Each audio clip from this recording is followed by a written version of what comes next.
मैं रविश कुमार आप सभी का स्वागत करता हूं आपके अपने YouTube चैनल ओके रविश पर। बिहार के सांख्यिकी स्वयंसेवकों की लड़ाई आज भी उम्मीद और निराशा के दो छोरों के बीच झूल रही है। सालों के धरना, प्रदर्शन, मीटिंग और आश्वासन के बाद भी न तो नियमित नियुक्ति मिली, न समायोजन, न ही सम्मानजनक समाधान का कोई साफ रास्ता दिख रहा है। यह मसला अब सिर्फ एक नौकरी या नोटिफिकेशन की तारीख का नहीं, बल्कि हजारों परिवारों के भविष्य, सम्मान और मानसिक सामाजिक सुरक्षा की लड़ाई बन चुका है। बात की शुरुआत वहीं से करते हैं जहां से ये संघर्ष लोगों की रोजमर्रा की जिंदगी में दर्द बनकर बस गया है।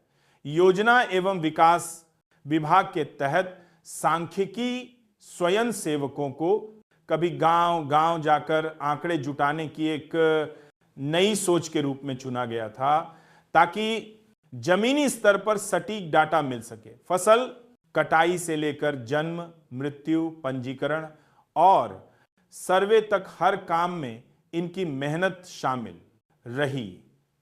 3 साल तक कई साथियों ने पूरी ईमानदारी से काम किया। फिर अचानक पैनल रद्द हो गया और जो लोग राज्य की नीतियों के आंकड़ों की रीढ़ माने गए थे, वही बेरोजगार होकर किनारे कर दिए गए। उस समय यह भरोसा दिया गया था कि समायोजन होगा, दूसरे विभागों में जगह मिलेगी, लेकिन वादा वर्षों से हवा में ही लटका हुआ है। इसी उम्मीद में स्वयंसेवक लगातार पटना से लेकर ब्लॉक स्तर तक सक्रिय रहे। विधानसभा चुनावों से पहले तक किसी ने राजधानी में धरना दिया, किसी ने जिला मुख्यालयों पर प्रदर्शन किया, तो कोई मंत्री और अफसरों के दरवाजे खटखटाता रहा। आखिरी कैबिनेट तक ये हास बनी रही कि शायद इस बार फाइल टेबल से उठेगी, एजेंडा बनेगा और कोई ठोस निर्णय सामने आएगा। हर बार वही लाइनें सुनने को मिली, फाइल प्रोसेस में है, अगली कैबिनेट में रखेंगे। बात ऊपर तक पहुंच चुकी है, चिंता मत कीजिए। लेकिन ना आदेश दिखा, ना अधिसूचना, न गजट, न स्पष्ट प्रेस ब्रीफिंग। समय गुजरता गया और जमीनी सच्चाई वहीं की वहीं जमी रही। इधर न्यायपालिका की तरफ से एक अहम मोड़ आया। हाईकोर्ट का निर्णय सांख्यिकी स्वयंसेवकों के लिए एक महत्वपूर्ण दस्तावेज के रूप में सामने है, जो उनकी लड़ाई को सिर्फ भावनात्मक नहीं बल्कि कानूनी आधार भी देता है। स्वाभाविक था कि इस फैसले के बाद सरकार या संबंधित विभाग अपना आधिकारिक रुख साफ करते। क्या वे इस आदेश को मानकर आगे की प्रक्रिया शुरू करेंगे? क्या वे इसकी समीक्षा के लिए किसी ऊंची अदालत का रुख करेंगे या कोई तीसरा विकल्प अपनाने पर विचार कर रहे हैं? लेकिन तस्वीर उलटी रही। ना कोई विभागीय परिपत्र जारी हुआ, ना कोई स्पष्ट नोटिफिकेशन आया, ना किसी आधिकारिक प्रेस कॉन्फ्रेंस में साफ साफ लाइन बोली गई कि सरकार का अगला कदम क्या होगा। हाईकोर्ट का फैसला फाइलों और कागजों पर दर्ज तो है, मगर जमीन पर स्थिति जस की तस है। जब सिस्टम की तरफ से चुप्पी लंबी हो तो आंदोलन, स्वाभाविक रूप से आंदोलन के भीतर भी दरारें पैदा होती हैं, और वही हुआ।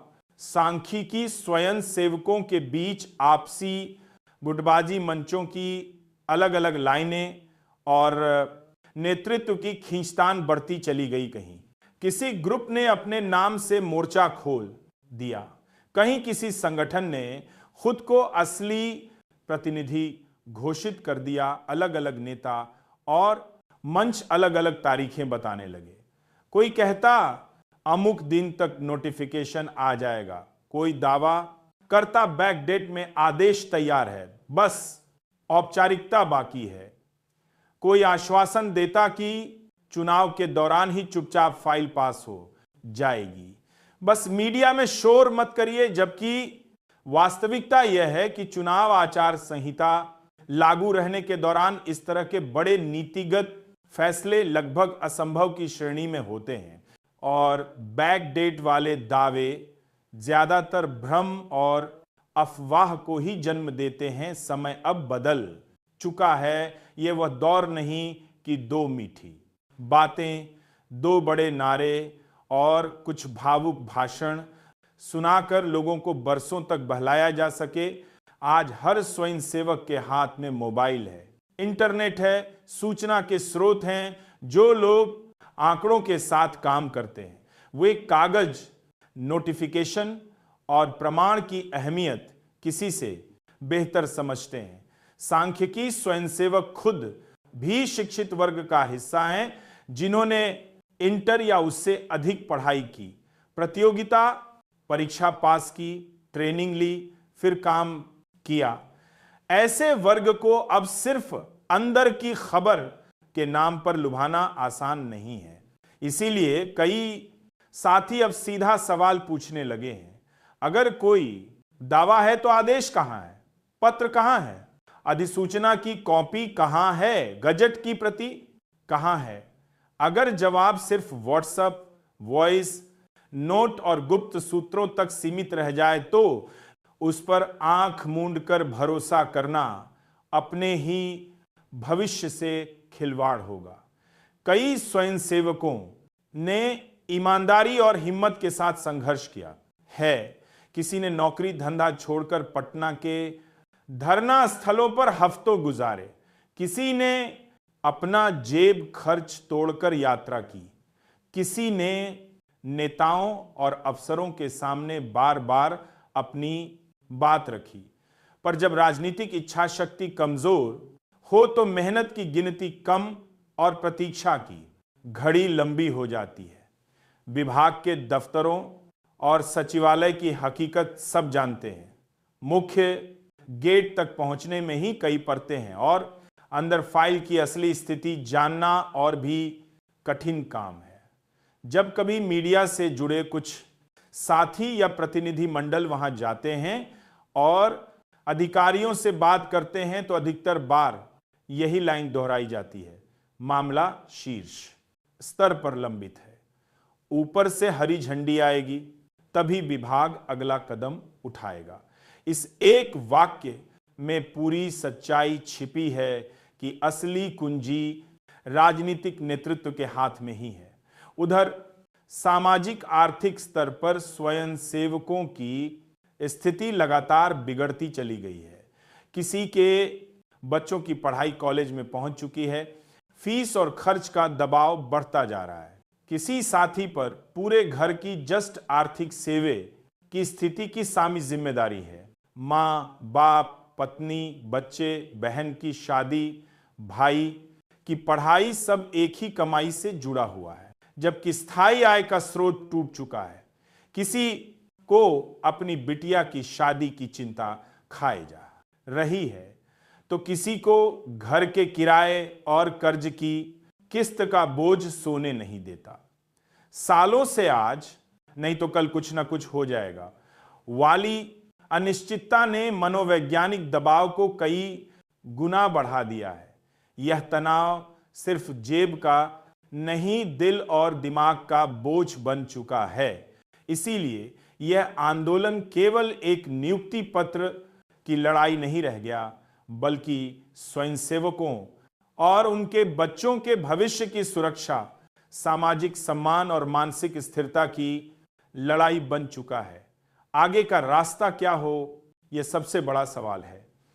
चुनावी प्रक्रिया लगभग पूरी हो चुकी है। नई सरकार के गठन और नई कैबिनेट के रूपरेखा बनने का वक्त है। यही वह खिड़की है जहां से सांख्यिकी स्वयंसेवकों को फिर से एकजुट होकर नए सिरे से परिपक्व रणनीति के साथ आगे बढ़ना होगा। छोटे छोटे गुटों, व्यक्तिगतों और आपसी प्रतिस्पर्धा से ऊपर उठकर एक साझा, विश्वसनीय और जवाबदेह नेतृत्व की जरूरत है। ऐसा नेतृत्व जो सिर्फ फोटो खिंचवाने, मंत्री से मिलकर 2 मीठी बातें सुनाने और फाइल आगे बढ़ गई है जैसी लाइनों पर आंदोलन को टिका कर खुश न हो, बल्कि हर दावे को दस्तावेज से जोड़कर देखिए, हर मीटिंग का लिखित रिकॉर्ड रखें और हर कदम से पहले कानूनी सलाह लें। हकीकत यह है कि आगे के लिए 2 मुख्य रास्ते नजर आते हैं। पहला रास्ता है हाई कोर्ट के फैसले को लागू करवाने के लिए संगठित होकर सुप्रीम कोर्ट का दरवाजा खटखटाया जाए। अगर निचली अदालत का निर्णय व्यवहार में लागू नहीं हो रहा या सरकार ने उसमें अपेक्षित कार्यवाही नहीं की है तो उच्चतम न्यायालय से स्पष्ट दिशा निर्देश, टाइमलाइन और अनुपालन की निगरानी की उम्मीद की जा सकती है। इसके लिए मजबूत कानून, ई टीम, सही दस्तावेज, प्रतिनिधि याचिकाकर्ता और आंदोलन की एकजुटता, इन सब की जरूरत होगी। दूसरा रास्ता है पूरी तरह संवैधानिक, शांतिपूर्ण और लोकतांत्रिक दायरे में रहकर जनदबाव की ऐसी रणनीति तैयार की जाए कि सरकार के लिए इस मुद्दे को लगातार नजरअंदाज करना आसान न रह जाए। इसमें कोर्ट, मीडिया, शांतिपूर्ण धरने, सामूहिक ज्ञापन, सोशल प्लेटफॉर्म पर तथ्यों पर आधारित अभियान, सबको एक एकीकृत रोड मैप के हिस्से के रूप में देखना होगा। कोई भी माध्यम अकेले चमत्कार नहीं कर सकता।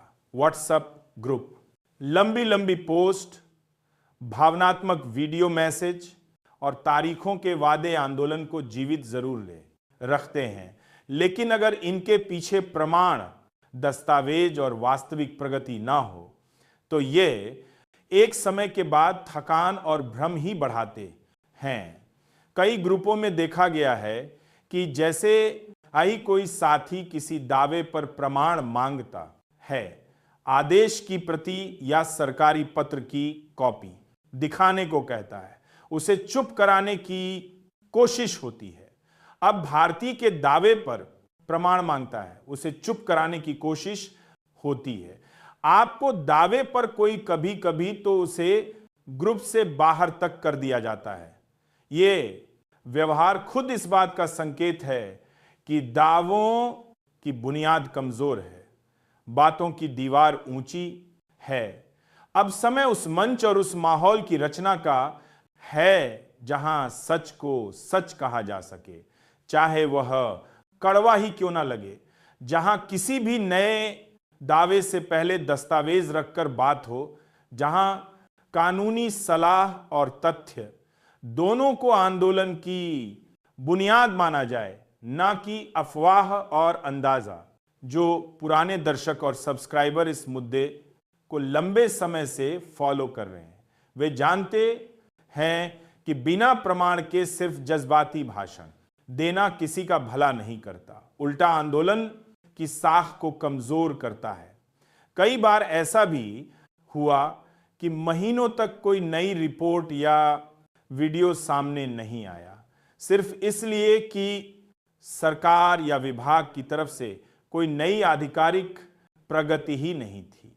बिना ताजा दस्तावेज के रोज रोज वही बात दोहराना जिम में पत्रकारिता या जिम्मेदार आंदोलन दोनों के खिलाफ होता। लेकिन अब जब हाईकोर्ट का फैसला सामने है, चुनावी तस्वीर बदल चुकी है और इसके बावजूद सरकार की तरफ से चुप्पी बनी हुई है, तो पूरी स्थिति को तथ्य और संदर्भ के साथ सामने रखना जरूरी हो गया है। आजे मदार आजेम बनिया जोली, ताकि हर स्वयंसेवक खुद सोच समझकर निर्णय ले सके। यह भी स्पष्ट रहना चाहिए कि हर सांख्यिकी स्वयंसेवक को आगे बढ़ने से पहले खुद से 2 सीधे सवाल पूछने होंगे। पहला, क्या मैं किसी भी नए दावे पर भरोसा करने से पहले उसका प्रमाण मांग